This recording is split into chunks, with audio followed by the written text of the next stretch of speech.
Hola, hola, buenas tardes a todos y a todas los que están acompañándome. Quiero hoy día darles a conocer el tema de lo que tratamos, tiene que ver con seguridad psicológica y cómo podemos tener herramientas para el éxito de los equipos. Mi nombre es Paola Canesa de Ruth, ya les voy a contar un poquitito más de mí. Y cuando tengan preguntas dentro de la exposición, hay en el costado derecho de su pantalla una partecita donde está preguntas y respuestas o Q&A. Así que ahí podemos ir haciendo y entre medio las podemos ir respondiendo. También al final vamos a hacer una puesta ya en marcha donde puedan levantar su mano y responder preguntas a lo mejor que son un poquitito más complejas. Así que sin más, quiero contarles primero por qué mi viaje con la seguridad psicológica. Y esto tiene que ver con que yo soy psicóloga, ya tengo un poquitito más de 10 años en las organizaciones, trabajando siempre desde las áreas de personas. Y hace un buen tiempo que me viene dando vuelta esto de cómo hacer para que los equipos se sientan cómodos, que puedan ser ellos mismos, puedan atreverse a decir no, puedan atrever a plantear cosas distintas, pueden hacer desafiantes en los equipos. Y en mi experiencia personal, me pasó que cuando conocí este tema, hice un test de esos que están en internet y de pronto me di cuenta que en el equipo que yo estaba tenía muy, pero muy baja seguridad psicológica y eso tenía que ver con que yo me sentía también muy poco parte de un equipo y que no estaba contribuyendo, no estaba mostrando mi grandeza como persona. Y de ahí, bueno, viene un interés innato de poder ayudar a las organizaciones, ayudar a las personas a cómo hacen para que sus lugares de trabajo estén plagados de seguridad psicológica. Entonces, la pregunta que siempre se me viene a la cabeza es, ¿qué harías tú en tu entorno laboral si no tuvieras miedo? Algunos pueden responder a lo mejor, yo me atrevería a hacer un proyecto que hoy día no estoy haciendo, yo me atrevería a desafiar el status quo, yo me atrevería a admitir que tuve un error, yo me atrevería a desafiar a mi equipo a que pudiéramos generar mucho más valor. Entonces, de esto tiene que ver con la seguridad psicológica. Hoy día vamos a ver información general, les voy a comentar de dónde viene esto, cuáles son algunos enfoques que a mi parecer y de acuerdo a la literatura que he estudiado son los que más me acomodan y finalmente herramientas para que ustedes se lleven cosas concretas de poder poner en práctica a partir de hoy o mañana también puede ser. Entonces, ¿qué tiene que ver con la seguridad psicológica? Es la creencia que está arraigada en uno mismo de que uno no va a sufrir consecuencias negativas al asumir riesgos interpersonales en un equipo. O sea, mi equipo no me va a hacer sentir vergüenza, no me va a rechazar ni me va a castigar por decir en alto lo que pienso. ¿Cómo empieza esto? ¿Y qué tiene que ver con esto? Para mí es que las personas no le temen al fracaso propiamente tal, no le temen al error, sino que más bien le temen a la culpa y muchas veces también a las represalias o a las consecuencias que tiene, sobre todo admitir errores en las organizaciones actuales. ¿Y cómo parte esto? Amy Edmondson, que es una doctora que ha estudiado mucho este tema y fue la primera que lanza como concepto de seguridad psicológica, alrededor del año 2000 empieza a investigar el desempeño de equipos clínicos. Se incorpora a unos hospitales y empieza a ver que hay un equipo A y un equipo B. El equipo A tiene muy alto rendimiento y el equipo B tiene bajo rendimiento. Y resulta que cuando empieza a investigar cuál es la cantidad de errores que tiene, el equipo A, que supuestamente el que tiene mejor rendimiento, tiene mucho más errores que el equipo B. Uno en la lógica supone que los equipos que tienen alto rendimiento tienen bajo error. Entonces empieza un poco a desafiar qué estaba ocurriendo en esta empresa, o sea, en esta institución y por qué existía un equipo que para todos era considerado de alto rendimiento, pero resulta que tenía una alta cantidad de errores. Y se da cuenta que no es que el equipo B tenga menos errores, sino que el equipo A tiene un ambiente suficiente para decir, me equivoqué, lo hice mal, ¿cómo lo podemos hacer mejor? En cambio, el equipo B tiene malos resultados porque ocultan esos errores por temor. Entonces, nace este concepto de seguridad psicológica que es este espacio y esta conciencia grupal de que puedo ser yo mismo, puedo admitir que no sé, puedo admitir un error sin tener temor a las represalias. Y luego este concepto estalla y hace boom con Google, que comienza con el proyecto Aristóteles, que para ellos la consigna era que el todo es mayor a la suma de las partes. Lo que quieren investigar ellos es qué hace que un equipo tenga resultados sorprendentes por sobre otros. Hicieron 2 años de investigación, 200 entrevistas, más de 180 equipos entrevistados y revisaron más de 250 atributos. Y entre ellos categorizaron estos 5 atributos, donde la seguridad psicológica, entendida como los miembros del equipo se sienten seguros para tomar riesgos y ser vulnerables uno al otro, es por lejos el atributo que más explicaba el alto desempeño. Y ahí ya comienza a un poco a desarrollarse y a crear en los facilitadores y en muchas instituciones este concepto que hoy día ya es un concepto que está súper estudiado y muy investigado. Ahora, ¿cuáles son algunos de los beneficios? Primero, es que los equipos que tienen un alto nivel de seguridad psicológica ven la experiencia como una fuente de aprendizaje. Existe mayor compromiso y fidelización y, por lo tanto, los servicios y productos que ofrece esta empresa finalmente terminan enamorando a los clientes. También existen equipos de mayor innovación. No podemos tener innovación si no nos amigamos con el error, si no somos capaces de decir, no sé, enséñame cómo podríamos hacer algo distinto. Fundamentalmente tenemos mayores riesgos de fallas, riesgos de incumplimientos, porque yo puedo alertar con anticipación. Si yo cometí un error y lo oculto, seguramente no voy a poder tomar acciones, ni yo, ni mi jefe, ni el equipo o quien sea, no va a poder tomar acciones correctivas e inmediatas y eso va a hacer que las consecuencias de ese error sean mucho más grandes. Y finalmente también, y se ha estudiado muchísimo, que genera mayor rentabilidad en el negocio. Hice una encuesta, esto, perdona, sigue la comparación, no tiene nada de una investigación científica, es una encuesta en LinkedIn que saqué la semana pasada, y preguntando, quería un poco tomar el termómetro de cómo están las personas de mi red, que por supuesto es una muestra muy pequeña, que seguramente no es representativa, pero sí es una tendencia, y preguntando si en tu actual trabajo te sientes seguro para decir lo que piensas, compartir tus ideas y criticar sin temor. Y me sorprendieron los resultados positivamente porque hay un 36% que dice sí, claro, siempre. Está buenísimo, que eso es lo que esperamos. Hubo algunos que dijeron la mayoría de las veces un 40%. Pero lo que más me preocupa es que hay un 15% que dice, ¿sabes qué? Prefiero no decirlas. Y hay un 11% que dice ninguna posibilidad. O sea, si tenemos un equipo de 10 personas, hay casi 3 personas que van a ocultar lo que piensan por temor a represalias, por temor a las críticas, por temor a lo que sea. Entonces, lo que me hace reflexionar es esto. ¿Qué ocurre si en un equipo de 10 personas hay 3 que no se atreven a decir lo que piensan, lo que sienten, las críticas o incluso un error? ¿Qué resultados puede tener eso negativo para un equipo, para una organización? Y por otro lado, ¿qué oportunidades se están perdiendo esos equipos por esas personas que no se atreven a poner, por ejemplo, ideas disruptivas? Entonces, desde ahí sigue confirmándose este anhelo que tengo de llevar a las organizaciones que este concepto se trabaje, sea consciente y hoy día sea tal como cuando hablamos de confianza, cuando hablamos de trabajo en equipo, cuando hablamos de empatía, que son conceptos que están en todos y nadie lo niega, hoy día que la seguridad psicológica sea un deber y un must en estos tiempos. Entonces, la pregunta es, bueno, si todos sabemos esto, yo no estoy diciendo ninguna panacea, nada muy nuevo, ¿es por qué nos cuesta tanto? Y aquí hay algo que a mí me gusta mucho mencionar y que es una emoción que es evolutiva, que al humano le ha servido para mantenerse hasta hoy en día, y que es el miedo. El miedo nos permite muchas veces cubrirnos, protegernos y muchas veces también, y en este contexto, como una emoción, las emociones no son ni positivas ni negativas, pero sí son displacenteras o placenteras, la emoción el miedo es una emoción displacentera. Nosotros no disfrutamos de tener el miedo.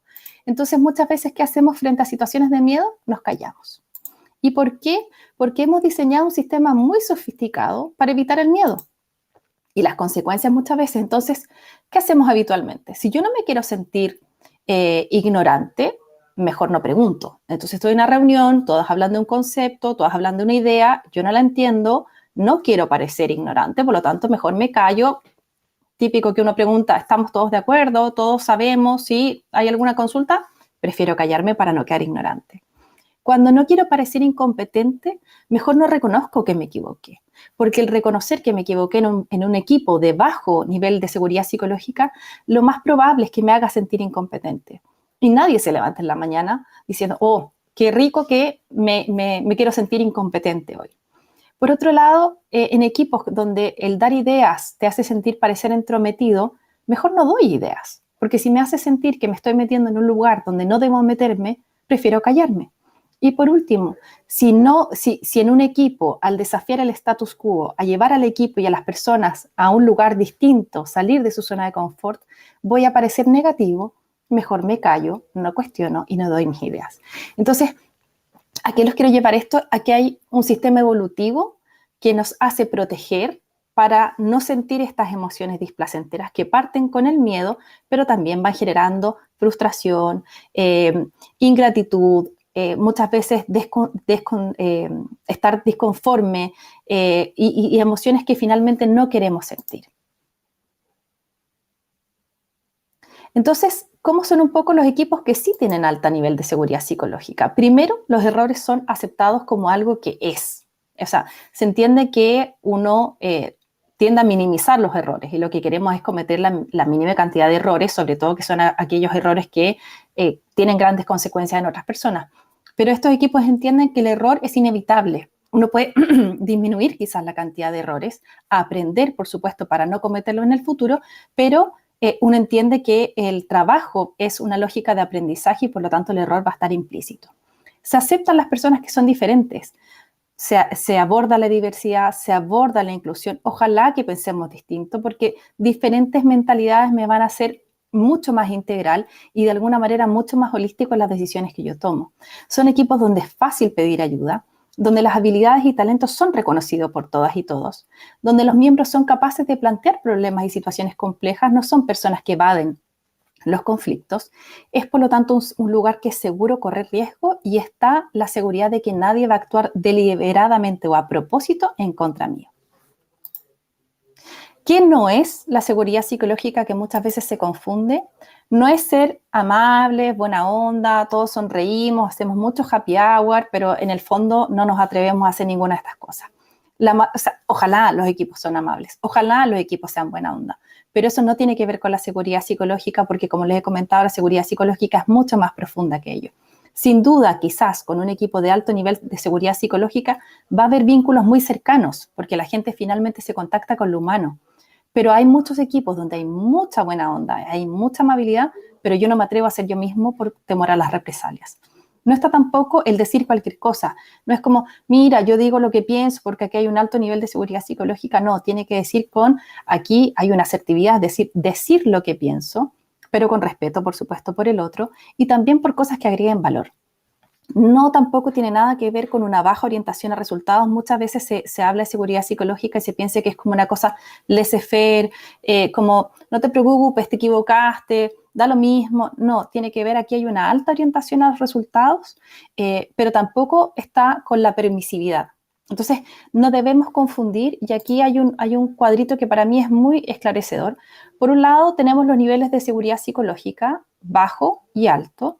Y por otro lado tenemos el nivel de exigencia de orientación a los logros o al rendimiento, también bajo y alto. Si yo tengo un bajo nivel de seguridad psicológica con una baja orientación a resultados y al rendimiento, voy a estar en una zona de apatía, donde el equipo, la verdad, que no se van a sentir exigidos por un lado, pero tampoco se van a sentir en confianza para sacar lo mejor del equipo. Entonces voy a estar en una situación donde no estoy muy comprometido, no siento que una organización que despliega mi potencial y por lo tanto mi capacidad de engagement y mi capacidad de entregar valor va a ser muy disminuida. Por otro lado, que esto que tiene que ver como con la buena onda es niveles de alta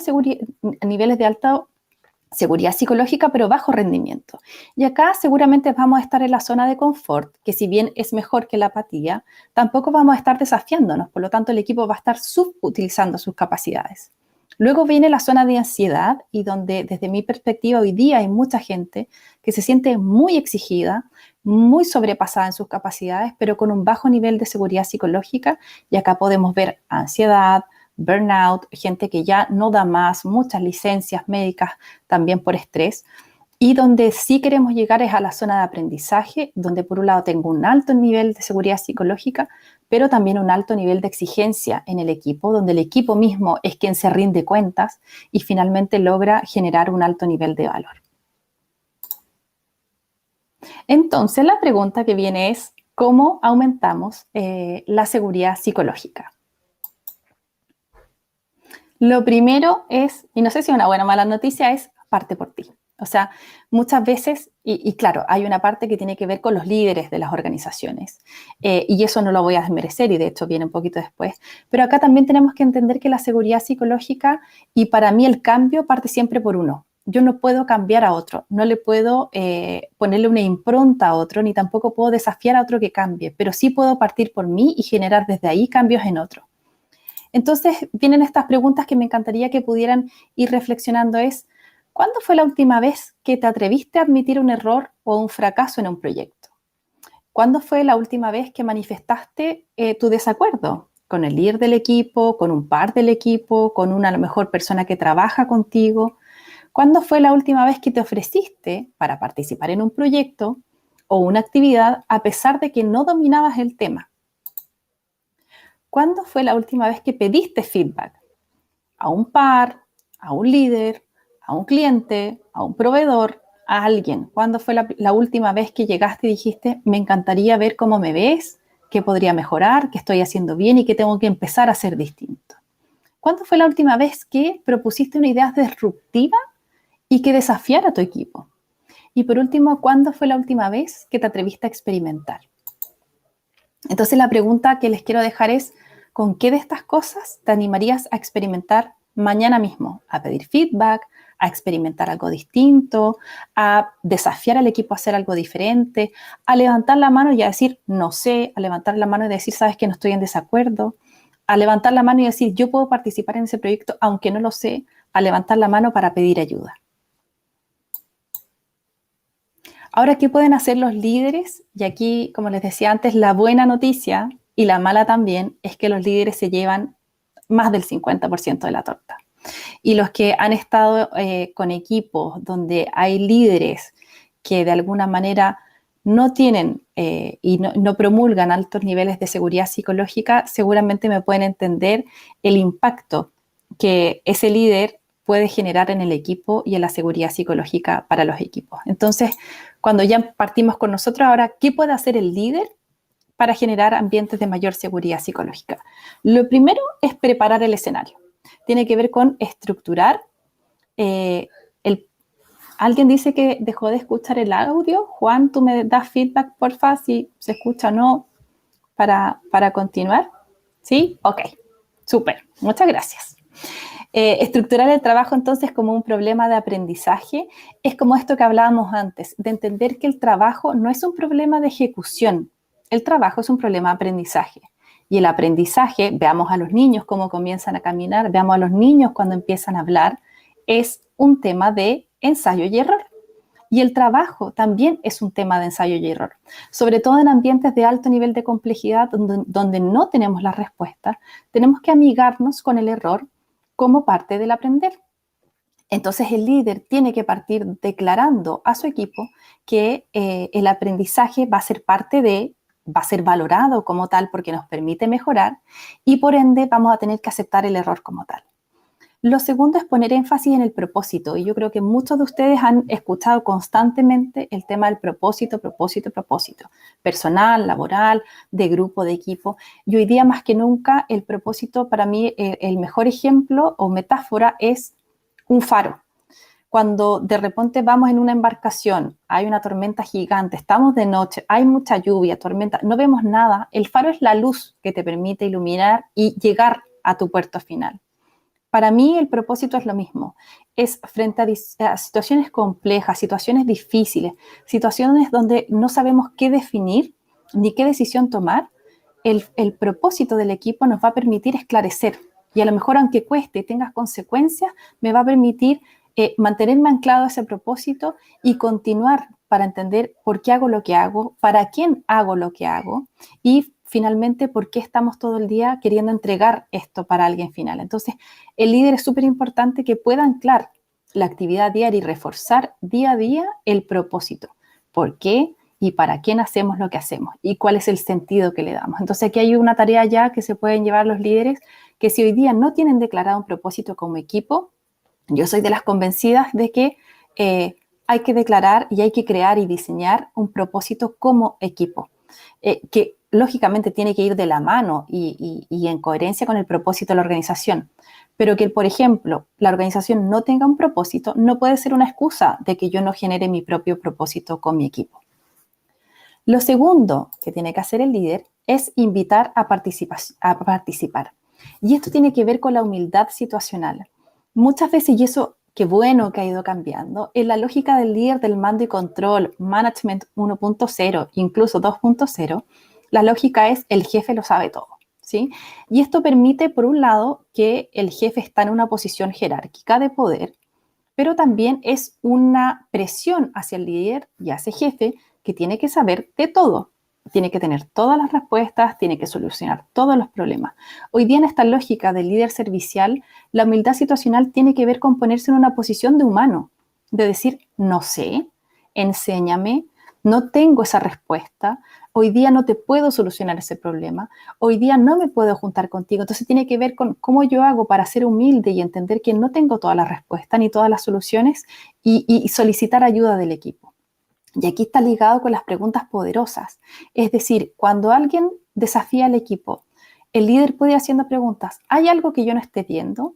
¿Hay algo que tú estés mirando que a lo mejor pueda ser un input para mí? ¿Hay algún riesgo que tú veas en esto y que yo no soy capaz de verlo? ¿Cómo podríamos hacer esto mejor? Y son preguntas que finalmente gatillan la curiosidad en otro, e invitan a participar activamente. Y no es solo como, ¿hay alguna duda, alguna pregunta? No, ok, seguimos. El líder en esta participación activa tiene que ir a buscar a través de preguntas poderosas el cómo cada uno de sus miembros, sobre todo de equipos diversos, pueden generar valor para tomar mejores decisiones y finalmente que esa entrega de valor que todos buscamos en una organización llegue a su fin y a buen puerto.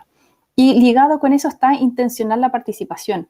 Muchas veces, sobre todo en remoto, hay equipos y hay reuniones poco efectivas. Ya hemos hablado, y yo creo que ya todos conocemos la reunionitis, la fatiga del Zoom, todas esas cosas que no vale la pena mencionar ahora, pero en esto tiene que ver con cómo yo estructuro reuniones que permitan a todos participar activamente. Y no solamente esperar con que yo digo, ¿estamos todos de acuerdo? No, sino que ser mucho más intencional en la participación, sobre todo cuando estamos en equipos remotos, equipos híbridos. Lo tercero tiene que ver con responder a coherencia. O sea, si yo ya senté las bases, si yo invito a participar a la gente y si la gente me da y mi equipo me convoca y da ideas, expone diferencias, me contradice, yo lo primero que tengo que hacer es responder en coherencia y con gratitud. Agradecer aunque no esté de acuerdo, agradecer aunque pueda tener una perspectiva distinta, pero ya estoy agradeciendo y de ahí voy sumando emocionalmente experiencias que permitan decir, alguien me está escuchando, acá soy uno más que también tiene la posibilidad de construir este propósito y este proyecto en común. Abrazar los fracasos. El líder tiene que ser el primero en decir cómo te puedo ayudar cuando tenemos un fracaso y luego decir qué pasó y cómo podemos hacer para que la próxima no nos ocurra lo mismo. Y finalmente también ser muy consecuente para las transgresiones. Esto quiere decir que el líder tiene que cuidar que todos y todas cumplan de alguna manera estas reglas o esta suerte de rayado de cancha donde todos podemos participar y donde nadie puede de alguna manera contradecir o llevarle la contra a alguien por decir una idea. Entonces, esto no puede ser que alguien diga una idea y otro diga, ay, la idea, no sé, desproporcionada que tienes, o no, mira, esto siempre lo hemos hecho así, esto ya lo probamos. Entonces, en eso el líder tiene que ser el guardián de alguna manera de promover esa seguridad psicológica. Ahora, ¿qué pueden hacer los equipos? Porque los equipos también tienen mucho que hacer. Por un lado, al igual que el líder, tiene que tener humildad frente a los desafíos. Y esto tiene que ver con lo mismo que hablábamos recién. Me pusieron un proyecto en el que yo no sé o que desconozco alguna parte. Es preguntar, pedir ayuda, solicitar a alguien me mentoree, solicitar que alguien me enseñe, poder ser sombra de alguien. Tener curiosidad frente a los aportes de los otros. Y esta es una mirada a entender que todos tienen algo que aportar. En la medida que yo logro preguntar y soy curioso frente a ese aporte y a ese valor que tienen, seguramente mi toolkit de herramientas las voy a comenzar a expandir y cada vez a ser más fuerte. Y finalmente también es la disposición a correr riesgos. Para mí el que no corre riesgo o a menor riesgo también menor rentabilidad. Así que tiene que ver con esta disposición colectiva de que nos sentimos seguros, que nos sentimos confiados para poder asumir riesgo y finalmente tener consecuencias positivas de eso.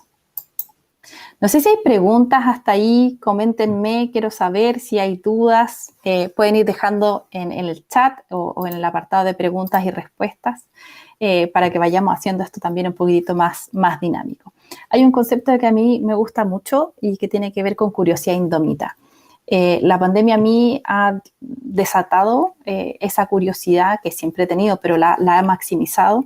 Y yo creo que esto también tiene que ver con eso. Cuando nosotros tenemos una curiosidad indómita y siempre queremos saber más y queremos ir más allá, finalmente hace que los equipos, cuando me den una idea, lo primero es, ok, recibo esa idea y la miro con curiosidad. ¿Y de qué estará hablando? ¿Y de qué será? ¿Y qué pasaría si? ¿Y por qué no? Entonces tiene que ver como con una mentalidad de estar curioso por la vida, porque eso me va a permitir atraer nuevas oportunidades que seguramente si no tengo esa curiosidad van a pasar de largo y no las voy a ver. Ahora algunas herramientas que yo he elegido. Primero hay una que a mí me encanta, que es el Culture Design Canvas. Es una herramienta de Gustavo Rasetti, está definida como tal y me encanta muchísimo porque siento que es una herramienta, es un canvas, yo soy fanática de los canvas porque siento que son herramientas que de alguna manera desatan conversaciones muy enriquecedoras. Acá se puede hacer, yo misma lo he trabajado con mi equipo, partir con el propósito, definir nuestro propósito. Si ya lo tenemos, simplemente ponerlo acá. Esto se puede dejar en un Jamboard, en un Miro, en un mural y compartirlo. Definir los valores como equipo, si los tenemos o no los tenemos y cómo podemos hacernos cargos de eso. Definir comportamientos y prioridades que para nosotros son importantes. Definir los rituales, cuál es la manera de darnos feedback, cuál es la manera también de que vamos a desarrollar la seguridad psicológica y asegurarnos. Cómo vamos a tener las decisiones y cómo vamos a tomar las decisiones. Y cómo vamos a generar las reuniones y las normas y reglas. Me gusta mucho este Canvas porque creo que es súper abarcador de temas, permiten que los equipos en una sesión de 2 horas aproximadamente logren discutir estos temas y logren tener como un rayado de canchas, como un encuadre que nos permita decir, estas son decisiones de equipo que tomamos y ir revisándolas constantemente va a permitir alinear al equipo frente a una lógica común y de alguna manera disminuir esta suerte de incertidumbre que estamos hoy en día porque vamos a tener una co-construcción de esta cultura que queremos.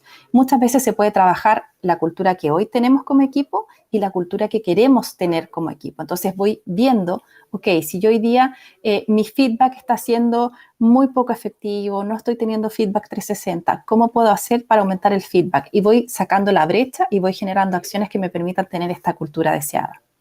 También Gustavo Rasetti hace poquito lanzó el Team Canvas de equipos híbridos. Ahí les dejé también el código QR porque, por si quieren descargarlo. También después al final le puedo pasar los links. Esto es abierto, así que lo puede utilizar cualquier persona.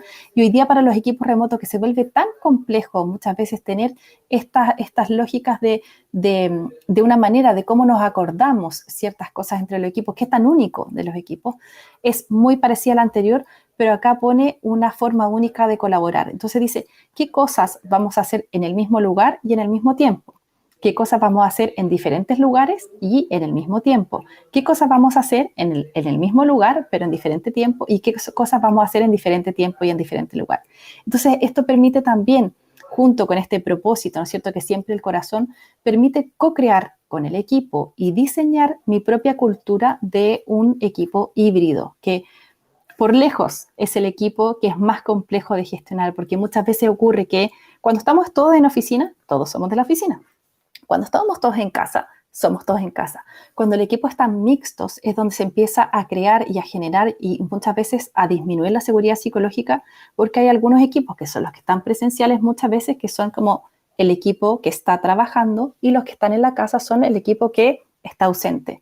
Entonces, el cómo vamos a tomar las decisiones, el cómo vamos a tener rituales, el cómo nos vamos a reunir, el cómo vamos a tener prioridades, permite setear expectativas y que juntos y juntas podamos sentirnos parte de Independiente donde estemos trabajando. Entonces, en estos tiempos remotos, el sostener este tipo de conversaciones genera que todos puedan co-construir ciertas reglas, ciertos rayados de cancha, como me gusta decirle a mí, e ir revisándolo. Estos son instrumentos vivos que deberíamos ir una vez al mes, trimestralmente revisando cómo vamos avanzando hacia lo que queremos construir como equipo. Otro tema y otra herramienta es abordar el tema de seguridad psicológica con los equipos. ¿Qué pueden hacer acá? Primero, evaluar el nivel de seguridad psicológica del equipo. Luego, analizar en qué cuadrante están actualmente y dónde quieren ir. Y finalmente, generar un plan de acción, que a mí me encantan los baby steps porque nos permiten de hoy día a mañana generar pequeños pasitos que finalmente construyan esta cultura deseada. ¿Qué pueden hacer? Muy fácil, un Menti. Aquí están los 7, de alguna manera, ítems que permite identificar cuál es el nivel de seguridad psicológica. Pueden hacerlo en cualquier herramienta. La verdad que las herramientas para mí son siempre la excusa, ¿sí? Siempre tenemos que entender que las personas y su interacción están por sobre las herramientas. Acá está, y aquí pueden hacer una escala Likert de muy en desacuerdo a muy de acuerdo. Los errores son aceptados por el equipo, los miembros de este equipo son capaces de plantear problemas y situaciones difíciles, las personas de este equipo aceptan a personas que piensan distinto, es seguro correr riesgo en este equipo, es fácil pedir ayuda a otros miembros de este equipo. En este equipo nadie actuaría deliberadamente con el afán de perjudicarme y en este equipo mis habilidades y talentos son valorados y utilizados. Pueden sacar una foto actual hoy día, ver cuáles son, ¿no es cierto?, estos aspectos que necesitamos desarrollar y finalmente generar un plan de acción. Otro que también es complementario es analizar en qué cuadrante nos encontramos hoy día. Entonces, un ejercicio puede ser un facilitador, un Scrum Master, un Agile Coach, un líder o un jefe, puede pegar esta fotografía o un cuadrante cualquiera en cualquier sitio de colaboración visual y decir dónde nos encontramos hoy día. Yo estoy en la zona de aprendizaje, en la zona de confort, en la zona de apatía o en la zona de ansiedad. Y dónde me gustaría estar. Y finalmente en esa brecha o en esa diferencia entre lo que soy y lo que quiero ser, también puedo generar planes de acción. Y finalmente un Canvas muy sencillo, cuáles son las ideas, cuáles son las acciones que podemos ir generando para pasar de este cuadrante a este cuadrante o de pasar de este nivel de seguridad psicológica a este otro. Podemos ir haciendo un flujo, ¿no es cierto?, de ideas y co-construyendo cómo podemos hacer para sentirnos cada vez mejor en este equipo y poder ser yo mismo sin temor a represalias. Otro es la participación activa. Ya le había mencionado algo en la fase anterior y esto tiene que ver con, por ejemplo, sobre todo en las reuniones, tener turnos conversacionales. Muchas veces yo creo que a todos nos ha pasado que estamos en una reunión con la presentitis, pero estamos haciendo cualquier cosa. Llegó un correo electrónico y me puse a ver el correo electrónico, pasó el niño y lo atendí, sonó mi WhatsApp y me puse a ver el WhatsApp. Me acordé que no había hecho algo, me puse a hacer algo, entonces muchas veces estamos desatendiendo. Entonces, cuando yo construyo una reunión que tenga un objetivo, que tenga un propósito, que efectivamente sea una reunión porque tenemos que estar en la reunión y no porque quiero ver cómo están, controlar cuál es la productividad de la gente, el turno conversacional es algo tan sencillo como yo estoy en la reunión y le pido a Juan, Juan, ¿qué opinas tú? Juan termina de conversar y yo le digo, Juan, ¿a quién te gustaría escuchar? Y Juan dice, me gustaría escuchar a Pablo. Escucha a Pablo y Pablo dice, bueno, a mí me gustaría escuchar a Pamela. ¿Qué genera eso? Por un lado, que todos nos escuchemos, sobre todo que las personas que a veces no se atreven a hablar y a participar activamente se sientan ahí reflejados y los inviten desde la curiosidad. Por eso no es como a ti te toca, no es a mí me encantaría escucharte a ti, es una lógica de lenguaje distinto y también permite que todos estemos atentos, porque de alguna manera a mí me va a tocar el turno. Y si a mí me toca el turno de explicar, de comentar o lo que sea, voy a estar mucho más atenta y seguramente voy a estar mucho más enfocada en esta reunión para escuchar al otro y también para saber cuándo sea mi turno. Otro tiene que ver con las reuniones silenciosas. Lo mismo que hablamos antes, muchas veces hay 1, 2, 3 personas que se toman el micrófono y que no dejan al resto poder conversar y se transforma en un diálogo entre 3, 4 personas y el resto escucha muy pasivamente, pero a veces tiene cosas que decir y no tiene el tiempo o no se atreve. Entonces las reuniones silenciosas tienen que ver con, por ejemplo, partimos de la reunión, todos tenemos un informe o todos tenemos algo que leer, que revisar y todos partimos en silencio. Y damos la oportunidad de que aquellos que a lo mejor analizan de una manera más lenta la información, todos nos seteamos como en la misma sintonía de poder conversar, o sea, de poder primero analizar y reflexionar en forma individual y después dar un espacio a la conversación. Eso de alguna manera nivela la cancha y hace que las personas que tienen mayor velocidad para procesar la información y para hablar, finalmente damos una oportunidad para que sea mucho más reflexivo en un inicio y después poder dar la oportunidad para todos para participar. Otra cosa que para mí ha sido una herramienta maravillosa descubrirla son las estructuras liberadoras, que es como el jugar en serio que le podemos llamar. Y las estructuras liberadoras son, podemos decirlo, como formatos de participación activa que desatan la inteligencia colectiva. Ahí también les puse el código QR, las estructuras liberadoras también son contenido abierto. El código QR está el manual, son 33 oficiales más 6 o 7 que están en desarrollo y está súper identificado los pasos, para qué usarla, cómo hackear una estructura liberadora y permite ir, si nosotros tenemos, por ejemplo, queremos generar estrategia, tengo cierta estructura. Yo quiero generar conversaciones y de alguna manera compartir y en conjunto poder compartir información, hay otro tipo de estructura. Hay otro que es de análisis y así podemos ir generando que estas reuniones sean mucho más productivas, sean mucho más participativos y que desaten la inteligencia colectiva. Y finalmente, la clásica, muchas gracias Andrés, me dice, hay como 70 en desarrollo entre 9 variaciones. Genial. Lluvia de ideas por escrito, que tiene que ver con muchas veces lo mismo, poder ir haciendo de alguna manera un stop y hacerlo por escrito. ¿Por qué? Porque hay muchas veces que las personas no se atreven a levantar el micrófono, a abrir su micrófono y a decir las cosas, pero sí se atreven a ser mucho más sinceros a través de la escritura, sobre todo cuando son anónimos. Entonces también tenemos muchos tableros y muchas herramientas que nos permiten de alguna otra forma hacer esta lluvia de ideas, pero que sea por escrito y de forma anónima. Juan me comenta que tenemos preguntas que podemos contestar. Me encanta. Ok. Dice, ¿cómo puedo generar buena sinergia con algún compañero de equipo que es... muchas gracias, Juan. Karina entonces nos pregunta, ¿cómo puedo generar sinergia con algún compañero del equipo que es muy introvertido? Creo que lo que he comentado hasta ahora es esto de intencionar la participación, muchas veces permite que las personas que no se atreven muchas veces a levantar la manito o a desmutearse y hablar, puedan generar, y las estructuras liberadoras sin duda es algo que permite también muchas veces hacer que esas personas que les da más vergüenza, que son introvertidos, puedan desatar esta inteligencia colectiva, porque a veces esa persona introvertida en un grupo de 15, de 20, de 10 personas no se atreve a hablar, pero si nos vamos a salitas y conversamos de a dos, quizás sí me voy a atrever a hablar. Y si en esa salita después se incorporan 2 otras personas, que hay una estructura liberadora que parte una persona reflexionando, 2 personas se juntan y reflexionan en conjunto y finalmente terminan siendo un cuarteto, es mucho más probable que alguien que sea introvertido en ese escenario se vaya a atrever a hablar más que a viva voz en un escenario completo donde hay más gente. Entonces, creo que eso puede ayudar mucho, como decía, las estructuras liberadoras por un lado y también esto de ir intencionando mucho más la participación.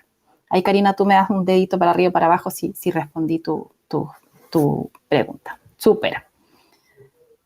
No sé si hay otra pregunta por ahí, Juan. Genial. Elisandra nos pregunta, en el escenario de trabajo remoto y la reunionitis y fatiga de Zoom, ¿qué propones para ayudar al equipo a ser participativo sin llenarlo de reuniones? Justamente, yo creo que este Canvas que usábamos o estos acuerdos de equipo nos permiten definir cuáles son las reuniones que sí o sí tenemos que estar, que generalmente son reuniones o de análisis o de toma de decisiones o reuniones creativas. El resto, cuando son reuniones más bien informativas o que tienen que ver con casi como te quiero ver, bueno, definirlas como tal y definir que hay reuniones que van a ser solamente para vernos, o sea, para vernos y compartir, pero potenciar mucho el trabajo asíncrono. Hoy día estamos tan acostumbrados a tener que trabajar en uno con el otro, pero tenemos que ir destrabando de alguna forma y hackeando esa manera de trabajar. Y hoy día el poder generar acuerdos de equipo, en qué ocasiones vamos a hacer reuniones y en qué no, por qué medio nos vamos a comunicar. Nos vamos a comunicar por WhatsApp, nos vamos a comunicar por mail, nos vamos a comunicar por Slack, lo que sea. Esos son acuerdos que son intrínsecos del equipo. Por lo tanto, es importante sostener esas conversaciones y justamente el generar tableros hoy día, para mí, por ejemplo, un Trello, un Mural, me salva la vida, porque decimos, ok, esta es la base en la que tenemos que trabajar, listo. De aquí a 3 días más revisamos, pero vamos generando esta información y esta creación de ideas de manera síncrona. Tú puedes estar haciendo tus cosas, yo estoy haciendo mis cosas, el otro puede estar haciendo sus cosas y finalmente confluimos en un solo espacio donde sí necesitamos estar en sintonía los participantes que seamos. Entonces, creo que esa definición no hay una receta única, pero sí tiene que ver con cómo vamos generando esos acuerdos en el equipo. Ahí tú me dices también, Elisandra, si respondo si o si no para. Súper. No sé si hay otra más, Juan, ahí tú me comentas. Pamela, ¿cómo estás? Gusto en saludarte. Paula, ¿podrías compartir algunas recomendaciones para generar seguridad psicológica en espacios asíncronos, por ejemplo, en un foro? No entiendo muy bien la pregunta, Pame, si me ayudas en el chat o si de repente te pones el micrófono y ahí me puedes explicar un poquitito más para poder ayudarte. ¿Podrá ser? De pronto, si levantas tu manito, te podemos dar, entiendo, micrófono. Y si no, de lo que entiendo es, vuelvo un poco a lo mismo. Ahí está. Gracias, Pame. Hola, ¿ahí me escucha? Ahí sí, está buenísimo. Perfecto. Hola, Paola, buenas tardes a todos. Qué gusto poder compartir con ustedes. Sí, más que todo mi pregunta iba, por ejemplo, yo estoy desarrollando un programa de liderazgo, es un programa síncrono y el espacio de aprendizaje que tenemos es un foro de participación. Okay. Y las preguntas están muy ligadas a qué aprendizaje obtuviste, qué experiencia pudiste, qué puedes compartir, pero las respuestas son algunas, ¿no? Son como que sí, es importante la comunicación y tenemos que mejorar, ¿no? Entonces, sí. ¿Podrías tener alguna recomendación en ese caso? Ok. Lo primero en este caso es cómo construimos, porque finalmente que la gente se atreva a participar, a desafiar, tiene que ver, es un resultante de esta seguridad psicológica que yo siento antes. Entonces, primero es construir esa seguridad psicológica con todo lo que hemos ido conversando para que después la gente se atreva. En lo particular, yo creo que los foros muchas veces, las personas no estamos acostumbradas a esta interacción asíncrona. Por lo tanto, el revisar cuál es la plataforma mejor para eso puede desatar un poquitito más esto asíncrono. También creo que el de repente generar estas interacciones con algo que sea más disruptivo, como un caso, genera, y un caso ojalá que sea como no un caso simple, sino que un caso complejo, puede también generar este debate que nos permita decir, ok, voy a dividir a lo mejor el grupo en dos, entonces tengo este caso, ustedes van a estar en contra de esto y ustedes van a estar a favor de esto. Entonces, ¿cómo hacemos para desafiar a los equipos? Insisto, este es un resultante pero para hacer que de alguna otra forma se desate dentro de este espacio seguro esa divergencia que queremos. Entonces, no sé, Pame, tú también ahí dame uno para arriba, uno para abajo, si es que respondo tu pregunta. Súper. No sé, Juan, ahí tú me dices si seguimos, si respondemos preguntas, tú me vas comentando. Súper. Pablo nos dice hasta qué punto como líderes tenemos que entrar en la psicología de las personas que lideramos, indagar en cuestiones personales que pueden llegar a afectar el proyecto. ¿Puede resultar contraproducente en algunos casos o daría más seguridad? Es súper buena pregunta, Pablo.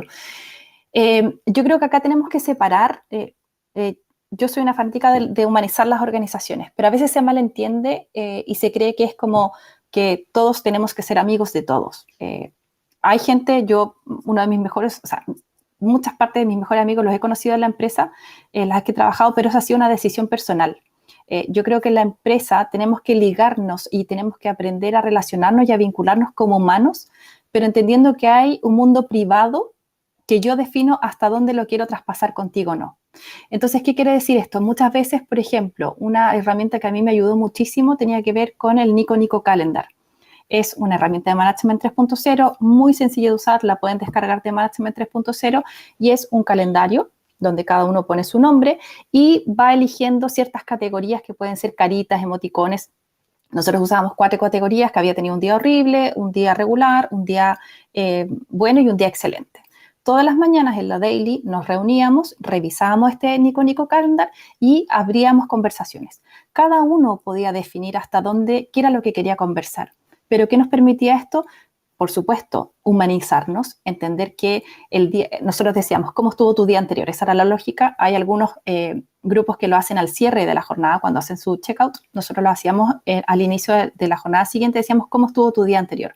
Íbamos conversando, pero ahí cada uno definía hasta dónde quería conversar y hasta dónde quería abrir este mundo privado. Entonces, yo creo que los líderes tienen que dar espacio para que estas conversaciones emerjan, pero ser muy cuidadosos del mundo privado de las personas.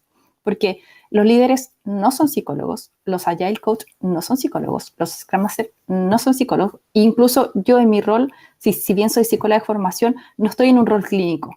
Entonces yo creo que es muy bueno tener esta humanización y vernos que somos personas, que tenemos metas, que tenemos miedo, que tenemos dolores, que tenemos inseguridades, que tenemos propósitos, pero siempre ser muy cuidadosos del mundo privado. Y ahí mi recomendación es abrir en el fondo el espacio y esa dimensión humana, pero ser muy cuidadoso de este espacio privado del otro. No sé, ahí Pablo, tú también coméntame si respondo o si hay algo que a lo mejor querías continuar. Súper. Juan, ¿habrá más preguntas? ¿Estamos, parece? Sigo y al final abrimos un poquito el escenario a ver si se animan a preguntar más. Seguimos entonces con qué podemos hacer y qué herramientas podemos utilizar. Y acá están las conversaciones de mejora, que muchos de los que son del mundo de la agilidad llamamos retrospectivas. ¿Y por qué le quise poner conversaciones de mejora? Porque estuve entrevistado en mi podcast, ahí les voy a comentar al final de eso, que yo le preguntaba si tuviera un superpoder para hacer que las organizaciones fueran más humanas, ¿cuál sería? Y él me dijo, bueno, que cada equipo y que cada persona todos los días o cada cierto tiempo, no todos los días, cada cierto tiempo, pueda tener conversaciones de mejora donde nos preguntemos qué hicimos bien, qué podríamos hacer distinto, cómo lo podríamos hacer para la próxima vez, con qué acciones nos compramos. Entonces le dije, una retrospectiva. Y me dice, ojo, porque el lenguaje va creando realidades. Y muchas veces cuando decimos palabras extrañas, entre comillas, finalmente hacen que las personas se limiten. Entonces, la retrospectiva quizás es una conversación de mejora, o desde mi punto de vista la veo así, y creo que es la herramienta más potente que tiene el mundo de la agilidad, porque es paro, reviso con esta humildad situacional, genero conversaciones en el equipo que no voy a tener en el día a día, veo con esta humildad de cómo podemos hacerlo mejor, en qué nos equivocamos, qué podríamos hacer distinto, cómo nos coordinamos, cómo nos comunicamos, celebro también los logros y finalmente me comprometo a cómo hacerlo distinto la próxima vez. Y esa próxima vez puede ser el próximo sprint, puede ser un próximo proyecto, puede ser el próximo mes, el próximo año, lo que sea.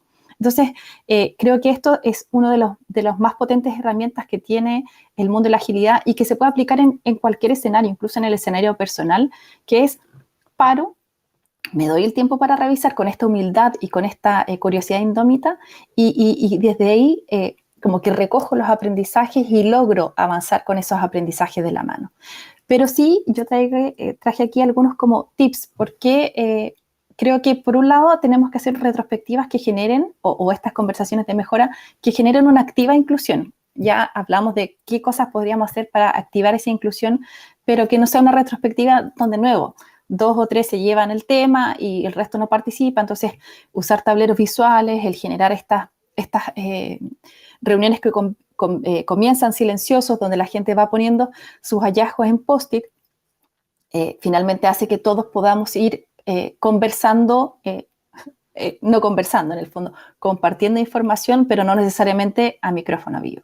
Celebrar los éxitos. Muchas veces las retrospectivas se vuelven un poco como autocomplacientes, esto no lo hicimos bien, esto no, y como que de alguna manera resaltando el punto negro sobre este mantel blanco. Acá está la oportunidad de celebrar los éxitos. Siempre van a haber éxitos, siempre van a haber cosas que hicimos mejor que la vez anterior, siempre van a haber aprendizajes que podemos celebrar. Entonces también hacer de esta retrospectiva un aplauso para el equipo por los logros que obtuvo. Asumir buenas intenciones, y esto tiene que ver con la siguiente, que es enfocarse en los hechos. Entonces es partir de la base que nadie va a querer hacer algo a propósito mal. Muchas veces hablamos de esto de abrazar los fracasos y tiene que ver con eso, que en un mundo de experimentación muchas veces van a haber errores, pero si parto de que hay buenas intenciones, de seguro la apertura que yo voy a tener para conversar, para reflexionar sobre eso y para tratar de solucionar ese error va a ser muy distinto a que si yo parto de que alguien quiera hacer algo malo per se.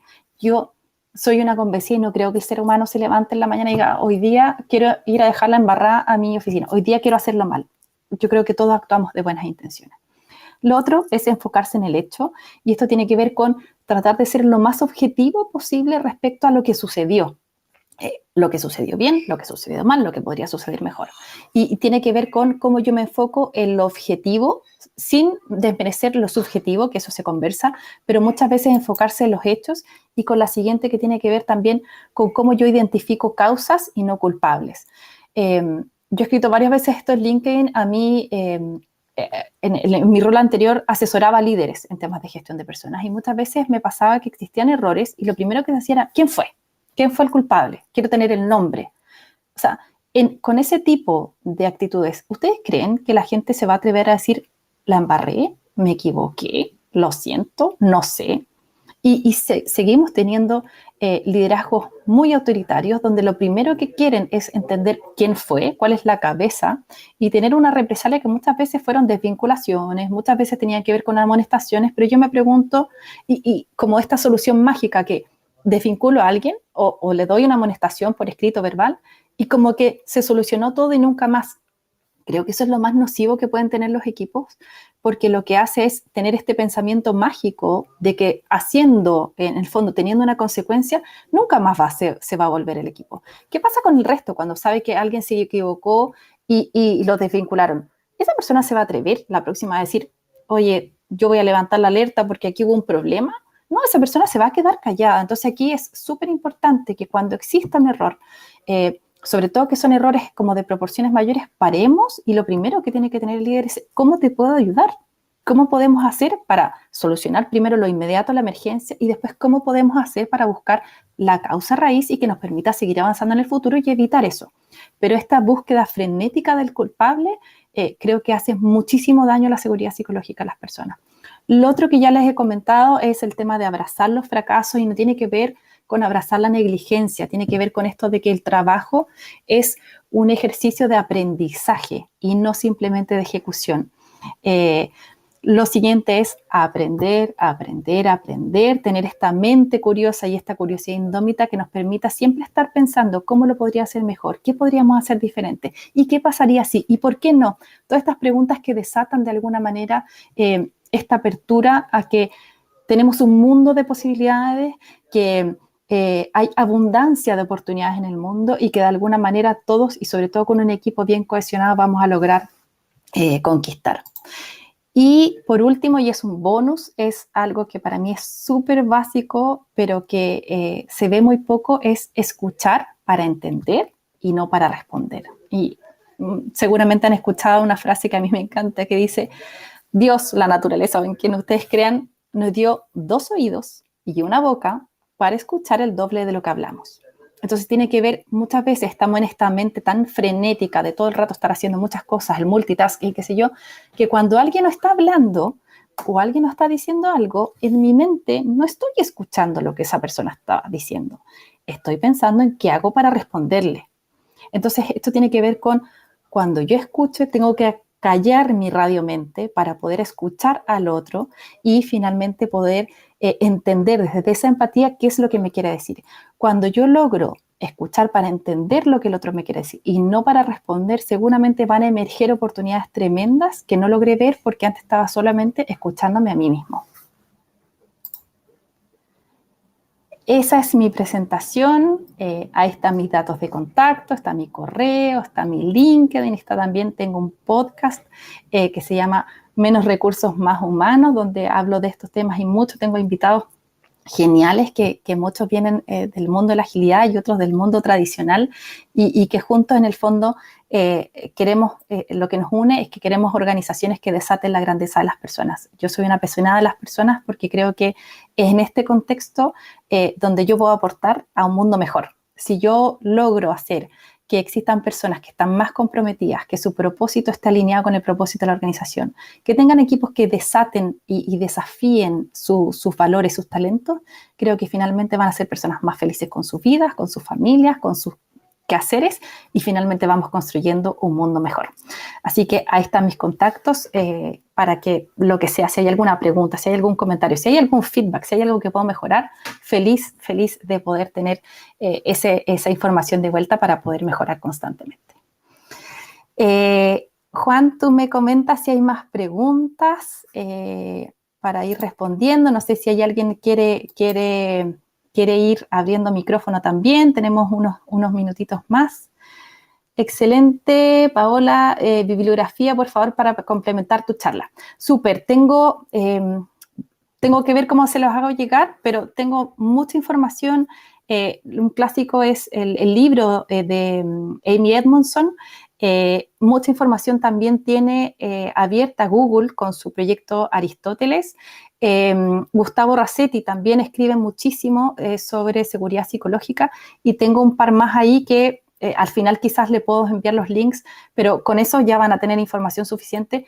Harvard's Business Review, McKinsey también escriben mucho sobre esto, muy loco porque uno diría como que ellos hablan siempre de valor de negocio, cosas cuantitativas, pero tienen también unos artículos muy buenos, así que yo creo que con eso se complementa harta información. Como les decía, entre mis favoritos están Gustavo Rasetti, que escribe muchísimo y tiene herramientas para mí muy potentes, Amy Edmondson, el proyecto de Google, el proyecto Aristóteles, y como les decía, pueden googlear McKinsey y Harvard's Business Review, que tienen un par de artículos bastante potentes al respecto.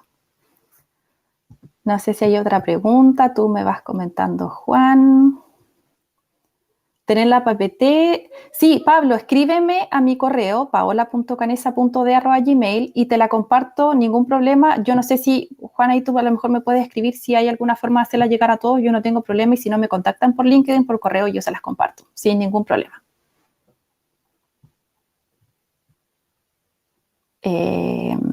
No sé si hay otra pregunta, voy a ver el chat, creo que hay una manito levantada. Luis Guzmán, a ver si te puedo... Juan, si tú me ayudas a subir a Luis. Ahí está. Estoy desafiando acá toda la tecnología. Hola Luis, ¿cómo estás? Hola, ¿qué tal? Muy bien, gracias. Excelente la ponencia. Por ahí dejé una pregunta, pero como vi que no la veían, dije, mejor alzo la mano. Dale. ¿Qué pasa o cuál es tu opinión? Me quedé muy enganchado con la pregunta de otro chico anterior que decía, cuando no podemos indagar o no debemos, ¿qué tanto debemos indagar en la psicología de las personas? Yo tengo una teoría al final ahí, como que al final el equipo pues también tiene emociones, también pasa de ser como un ente, una persona viva, ¿no? Entonces, ¿qué pasa cuando en el día a día de pronto tenemos equipos que comienzan a tener emociones, como bien decías, no placenteras? Y que más bien por ahí comienzan a experimentar quizás una cierta tristeza, por ejemplo, o algún burnout o algo así, pero tal vez es algún miembro específico, no todo el equipo. ¿Dejarían, o cuál sería tu opinión, dejarlo un poco a que él, por un tema quizás personal, no invadamos tanto su espacio y él lo resuelva, o bien formar alguna estrategia o no sé, algún consejo como para que esto forme parte de una responsabilidad del equipo, porque diríamos, bueno, está triste, hay que ver si podemos hacer algo o lo podemos ayudar en algo? Por ahí va más bien mi pregunta. Dale, Luis. Sí y no. Yo creo que en esto el líder tiene que estar disponible, ¿ya?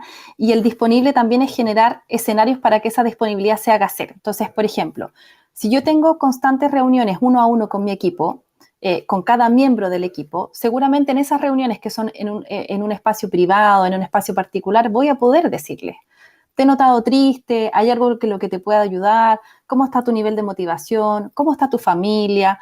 Entonces, puedo abrir ese espacio. Lo que yo digo es ser cuidadosos con, a lo mejor, ir más allá. O sea, si la persona me dice, no, mira, no quiero hablar de eso, no, pero es que yo tengo que saber porque yo soy el líder, ahí voy, en esa límite delgado en que yo me muestro disponible, pero no invasivo. Ese es como un poquito el equilibrio que tenemos que tener.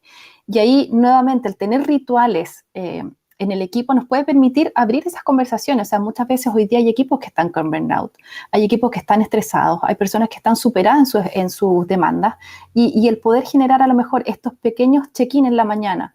si me junto todos los días con mi equipo o si de repente lo hago asíncrono, el poder poner una carita, un emoticón. Hoy día, ¿cómo llegamos? Hoy día hay un montón de herramientas que nos permiten poder desatar esa conversación. Por ejemplo, podría partir con el equipo, yo a veces lo hago y digo, ya, hoy día, ¿cómo llegaron? Llegaron de acuerdo a las estaciones del año, llegaron en primavera, llegaron en verano, llegaron en otoño, y listo, y eso abre una conversación, no, mira, yo llegué en otoño, ayer tuve un mal día, qué sé yo. Otra vez digo, ya, ¿cómo llegaron de un color? ¿Sí? Son color rojo, y son cosas sencillas, ya, si fueran una fruta, ¿por qué no? Porque me siento pequeño, porque me siento grande, porque me siento dulce. Son pequeños como instancias, truquitos que van desatando como esta conversación en lo general, digamos, en lo colectivo.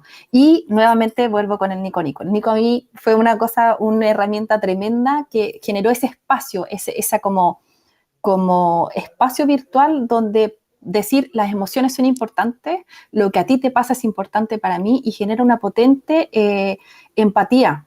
Porque a lo mejor si tú, Luis, estuviste súper mal el día anterior, porque estuviste sobrecargado, porque tuviste un problema con el cliente, yo como compañero tuyo te puedo decir, Luis, ¿en qué te ayudo? Entonces genera una empatía distinta y una capacidad de colaborar mucho más potente que a lo mejor es entender, sí, qué hicimos ayer, qué hicimos hoy día, qué vamos a hacer mañana. Entonces yo creo que el generar esos pequeños rituales con equipo va a permitir el que el líder esté disponible, pero no invasivo. Yo creo que esa es la clave. No sé si respondo ahí, tú hazme con tu dedito. ¿Sí? ¿No? Súper, gracias. Juan, ahí tú dame tú dame ahí el feedback, please. Si estamos bien, voy a ver el chat. Si hay alguna pregunta más.